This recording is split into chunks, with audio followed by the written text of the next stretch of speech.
Sir जो मैंने पहला एग्ज़ाम दिया था वो 4.0 दिया था, नॉर्सेट का ही दिया था।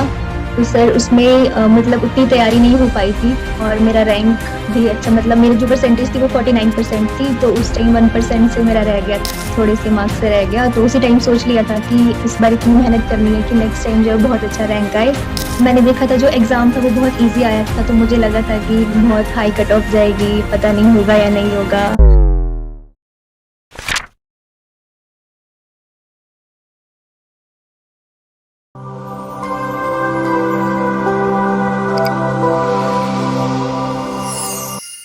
नमस्कार। एक बार फिर से आप सभी साथियों का हार्दिक स्वागत है अभिनंदन टीएनसी के इस ऑनलाइन प्लेटफॉर्म में। Myself Bhojat Palariya, assistant nursing student AIIMS Patna. एक बार फिर से आप सभी साथियों का हार्दिक स्वागत और अभिनंदन करता हूं। आज हमारे साथ है top ranker sir Shivani Thakur ji, जिनके संघर्ष की कहानी जानने वाले हैं, किस प्रकार से इन्होंने सफलता ली है, साथ ही साथ इन्होंने इतना बड़ा जो अचीवमेंट है वो किस प्रकार से हासिल किया है। तो सबसे पहले तो बहुत बहुत बधाई और शुभकामनाएं Shivani ji. Thank you sir. कैसा लग रहा है इस समय, बहुत ही बड़ा अचीवमेंट आपने जो हासिल किया है। यस सर, बहुत अच्छा लग रहा है सर। आज तो खुशियां ही खुशियां हैं और बहुत ही वो आपके चेहरे पे दिख रही है कि इतना यस बड़ा सर। जो अचीवमेंट जो आपने ड्रीम एम सोचा था वही आपने हासिल कर लिया है। Yes sir. इस इंटरव्यू की शुरुआत करने वाले हैं। इस इंटरव्यू में आपसे बहुत सारी चीजें जानने वाले हैं, किस प्रकार से आपने मेहनत की है, कब के पास आउट है, कौन सी कॉलेज के पास आउट है, आपके संघर्ष की कहानी और आपने इतना जो बड़ा अचीवमेंट जो हासिल किया है उसको पूरा का पूरा सारे बच्चे इस समय जानने के लिए उत्सुक हैं। तो इस इंटरव्यू में जो शुरुआत करने वाले हैं वो आपके अपने इंट्रोडक्शन से। Yes sir. मेरा नाम शिवानी है और मैं हिमाचल से हूँ और मैंने जो अपना कॉलेज है वो पास आउट किया था 2022 में। और अभी मैंने एम्स नॉर्सेट 5.0 में 59 रैंक हासिल किया है, तो मुझे बहुत खुशी है। बहुत ही जबरदस्त। और दो नोट्स जो आप बताएं कि 2022 में आपने पास आउट किया है, 2022 से लेके 2023 की जर्नी, शायद एक साल का बीच में जरूर जरूर गैप आ गया है। तो यस इस सर। एक साल के अंदर का संघर्ष जो आपके रहा है, कौन कौन से एग्जाम दिए और जस्ट पास आउट होने के बाद आपने क्या किया। सर जब मैं पास आउट हुई थी तो मैंने प्लेस ली, तो मैंने प्राइवेट कॉलेज जो है वो प्राइवेट हॉस्पिटल ज्वाइन किया था। तो जब मैं प्राइवेट में गई तो वहाँ पे बहुत ज़्यादा वर्कलोड था, तो प्राइवेट में नौकरी करने से अच्छा मैंने सोचा इससे अच्छा यहाँ पे बहुत काम करवाते हैं, घर चलो और घर पे अच्छे से पढ़ाई करो और कोई अच्छा सा एम्स लेते हैं। बिल्कुल, हर बच्चा यही गलती करता है, हॉस्पिटल ज्वाइन कर लेता है। प्राइवेट हॉस्पिटल आपने ज्वाइन किया और उस प्राइवेट हॉस्पिटल में सीधी सी बात है संघर्ष ज्यादा बढ़ जाता है। वहां पे तो यस ऐसी सर। नौकरी करवाई जाती है, बहुत ज्यादा काम करवाया जाता है। जब काम करवाया यस जाता सर। है तो आपको लगा कि यार ये तो ठीक नहीं है, मैं तो इसको डिजर्व नहीं करती हूँ, और आपने यस उसको सर। छोड़ छाड़ के वापस से अपने घर की ओर चले और मेहनत करना शुरू कर दिया। यस मेहनत सर। शुरू कर दी तो पहला एग्जाम कौन सा दिया। सर जो मैंने पहला एग्जाम दिया था वो 4.0 दिया था, नॉर्सेट का ही दिया था। तो सर उसमें मतलब उतनी तैयारी नहीं हो पाई थी और मेरा रैंक भी अच्छा मतलब मेरी जो परसेंटेज थी वो 49% थी, तो उस टाइम 1% से मेरा रह गया था, तो थोड़ा दुख हुआ था। तो उसी टाइम सोच लिया था कि जो नेक्स्ट नॉर्सेट है उसमें मुझे एक बहुत अच्छा रैंक लाना है, तो उसी ओके। टाइम से स्टार्ट कर दी थी तैयारी।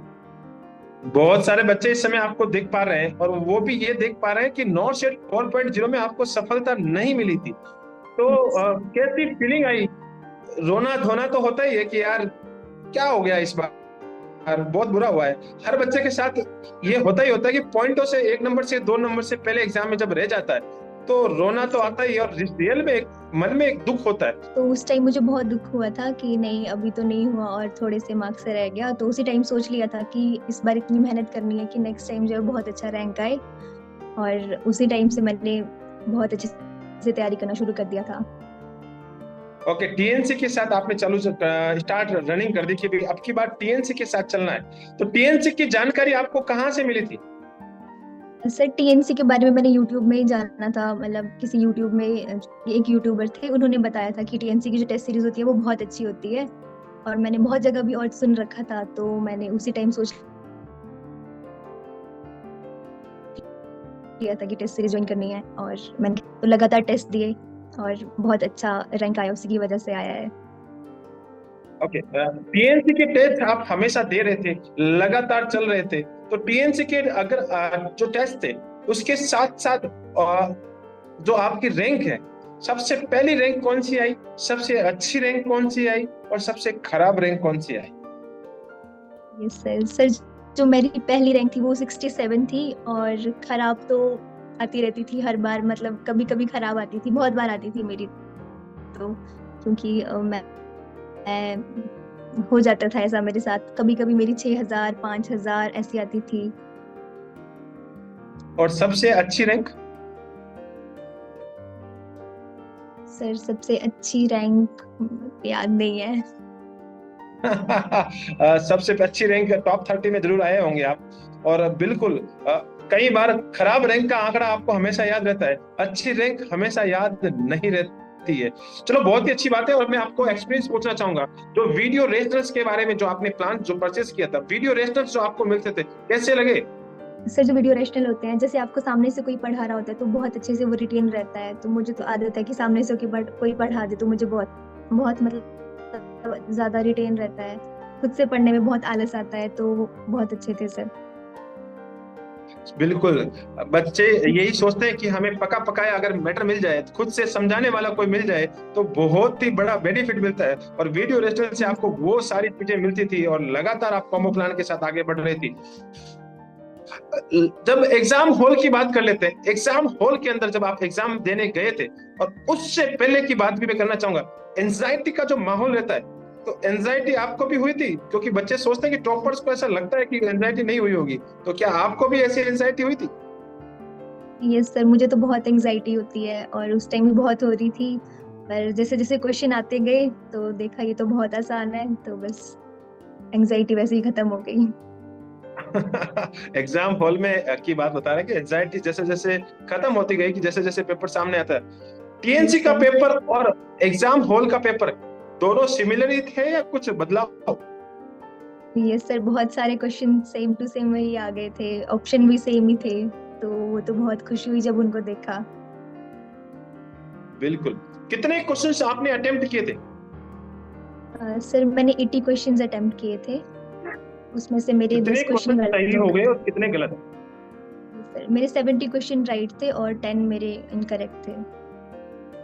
बहुत ही जबरदस्त माइनस मार्किंग आपने कंट्रोल की है, कि यस बिल्कुल सर। 10 क्वेश्चन ही आपने गलत किए हैं, बाकी सारे के सारे क्वेश्चंस आपने सही कर लिए। रियल में यस सैल्यूट है, ऐसी माइनस मार्किंग हर कोई बच्चा नहीं कर पाता है। और वो आपने माइनस मार्किंग को कंट्रोल किया, टीएनसी से आपने सीखा और वहां जाके आपने इंप्लीमेंट किया। बहुत ही शानदार, शानदार और जबरदस्त वाली फीलिंग आ रही है। यस वो अब मैं आपसे पूछ रहा हूँ कि जब आप वापस एग्जाम हॉल से घर पे आ गए, यस सर। टीएनसी के टेलीग्राम ग्रुप में स्क्रीनशॉट वायरल हुए थे, तो क्या क्रॉस यस मैच सर। किया था कि कौन सा पेपर है और क्या है? यस सर, जो 140 नंबर का एग्जाम था तो वहां से बहुत सारे क्वेश्चंस आए थे, तो वो देखा था मैंने, तो बहुत अच्छा लगा सारे था। क्वेश्चन, सारे क्वेश्चन सही थे या कुछ उसमें से भी गलतियां हो गई आपकी? यस सर, एक क्वेश्चन मेरा गलत हो गया था, वो थोड़ी एंजाइटी के चक्कर में हो गया था। पढ़ने के बावजूद भी गलतियां तो हो ही जाती है, लेकिन फिर भी sir. Same to same questions match कर गए, और वो क्वेश्चंस वो थे जो रैंकर्स बनाते हैं, और वो रैंकर्स आप जरूर जरूर बन के आए। बहुत सारे यस बच्चे सर। इस समय आपसे जानने चाह रहे हैं कि जो टॉपर्स हैं उसका शेड्यूल क्या रहता है, किस प्रकार से वो मेहनत करते थे, कितने घंटे पढ़ाई करते थे? नहीं सर, मुझे तो नहीं पता औरों का, पर मैं पढ़ने में थोड़ा ऐसा है कि मुझे बहुत आलस आता है, तो रात को मैं नहीं मतलब यस सर, तो मैं रात को जो है वो जल्दी सो जाती थी, क्योंकि मुझे रात को नींद जल्दी आ जाती थी, तो मैं सुबह उठ जाती थी, सुबह 3 बजे या 4 बजे उठ के पढ़ाई करना, तो मुझे वो ज्यादा अच्छा लगता था, तो मेरा शेड्यूल यही था, जल्दी उठना और जल्दी सो जाना। कितने घंटे पढ़ाई करते थे? सर पढ़ाई तो पूरा दिन ही करती थी, बस थोड़ा खाना पीना वही होता था, बाकी टाइम तो पढ़ाई होती थी। क्योंकि आपके मन में जोश और जुनून ठान लिया तो ठान लिया, इस बार रैंकर्स बनना ही है, तो पूरे दिन आपने पढ़ाई के ऊपर अपना पूरा 100% डेडिकेशन दे दिया, और उसके साथ आप लगातार चल रहे थे, और इस बार आप रैंकर्स बन के दिखाए। रिजल्ट आने से पहले क्या आपको ऐसा लग रहा था कि यार इतनी बड़ी रैंक आ जाएगी? नहीं सर, क्योंकि मैंने देखा था जो एग्जाम था वो बहुत इजी आया था, तो मुझे लगा था कि बहुत हाई कट ऑफ जाएगी, पता नहीं होगा या नहीं होगा, तो मुझे नहीं था आइडिया। जब मैंने देखा तो मम्मी ने बोला 3-4 बार, मम्मी ने बोला कि वापस देख तेरा ही है या किसी और का है। तो मैंने 3-4 बार क्रॉस चेक किया, तो हाँ मैंने बोला मेरा ही है, मेरा ही है। तो फिर मम्मी को तो ऐसा लगा कि नादान परिंदे की इतनी तो रैंक नहीं आ सकती। मम्मी को भी भरोसा तो नहीं था कि इतनी बड़ी रैंक आ जाएगी, क्योंकि होता है हमेशा हर बच्चे के घर वाले तो कभी भी इतनी उम्मीद नहीं करते कि बच्चे, उसको लगता है कि बच्चा इतना बड़ा नहीं कर सकता, लेकिन जब रैंक आ जाती है तो उनको फिर से प्राउड होने लगता है। हाँ, अब वो बोलते हैं पड़ोसियों को जाके, बच्चे ने बहुत ही बड़ा करामात करके दिखाया है। मम्मी भी ऐसा ही सोच रही थी। Yes sir. मम्मी को आपने नहीं बोला कि मम्मी देखो मैंने बहुत ही बड़ा रिजल्ट आंकड़ा हासिल कर लिया, तो मम्मी को फिर लगा होगा कि फिर से चेक कर। यस सर, उनको लगा कि किसी और का तो नहीं देख रही है, अपना ही देख ले, मतलब उन्होंने बोला वापस रोल नंबर डाल। बिल्कुल बिल्कुल, मम्मियों को ऐसा ही लगता है कि बेटी पे भरोसा थोड़ा कम ही रहता है कि यार ये तो पापा को ज्यादा भरोसा होता है बेटी पे, लेकिन मम्मी को थोड़ा कम भरोसा रहता है। Yes sir. बहुत बढ़िया। अब मैं लास्ट में आपसे एक बहुत ही शानदार क्वेश्चन पूछना चाहूंगा। वो क्वेश्चन बहुत ही जबरदस्त क्वेश्चन है कि सारे बच्चे चाहते हैं कि शिवानी की तरह ही हमारी रैंक आए, और इवन ये चाहते हैं कि शिवानी से बेटर रैंक हमारी आए, तो क्या सजेशन रहेगा? सर मैं यही बोलना चाहूंगी कि सबसे जरूरी बात है कि खुद के ऊपर भरोसा होना चाहिए। जब तक हमें खुद के ऊपर भरोसा नहीं होगा कि हमसे हो पाएगा नहीं हो पाएगा, खुद के ऊपर डाउट करना नहीं चाहिए कभी भी। खुद के ऊपर भरोसा करो और बहुत सारी मेहनत करनी पड़ेगी, और साथ में हमारे को पता होना चाहिए कि हमें पढ़ना क्या है, क्या नहीं पढ़ना है, क्या चीज छोड़नी है, वो चीज हमें पता होनी चाहिए। और टेस्ट देते रहना, और क्वेश्चन प्रैक्टिस बहुत इंपॉर्टेंट है। जितनी थ्योरी इंपॉर्टेंट है उतनी ही क्वेश्चन प्रैक्टिस बहुत इंपॉर्टेंट है। बस यही है सर। बहुत ही जबरदस्त आपने बच्चों को सजेशन दिया है। मेहनत करते रहे, कंसिस्टेंसी के साथ आगे बढ़ते रहे। जितनी थ्योरी है उतना ही ज्यादा क्वेश्चन प्रैक्टिस को भी करना, बराबर इंपॉर्टेंस देना चाहिए, तभी इतनी बड़ी रैंक को हासिल किया जा सकता है। बहुत सारे बच्चे ऐसे होते हैं जो थ्योरी पे ज्यादा फोकस कर लेते हैं, क्वेश्चंस को भूल जाते हैं। तो क्वेश्चन प्रैक्टिस भी उतनी ही ज्यादा है इंपॉर्टेंट जितनी आप थ्योरी पढ़ते हैं। बिना दोनों के कॉम्बिनेशंस के रैंक हासिल नहीं किया जा सकता, और वही चीज आपने यहाँ पे सब बच्चों को आपने गाइडेंस दिया है। सारे बच्चे इस गाइडेंस को फॉलो करेंगे लगातार। जिस प्रकार से आपने टीएनसी के साथ मेहनत की है, वैसे सारे बच्चे टीएनसी के साथ मेहनत करेंगे, और आने वाले समय में, आने वाले नॉर्सेट में आप भी की तरह इस इंटरव्यू को देख के वो भी रैंकर्स बनेंगे। तो बहुत बहुत बधाइयां, लख लख बधाइयां। और इस इंटरव्यू के लास्ट में मैं आपसे कहना चाहूंगा कि जिस प्रकार से आपने अपना नाम रोशन किया है, वैसे सारे बच्चे हमेशा अपने माता पिता का नाम रोशन करेंगे।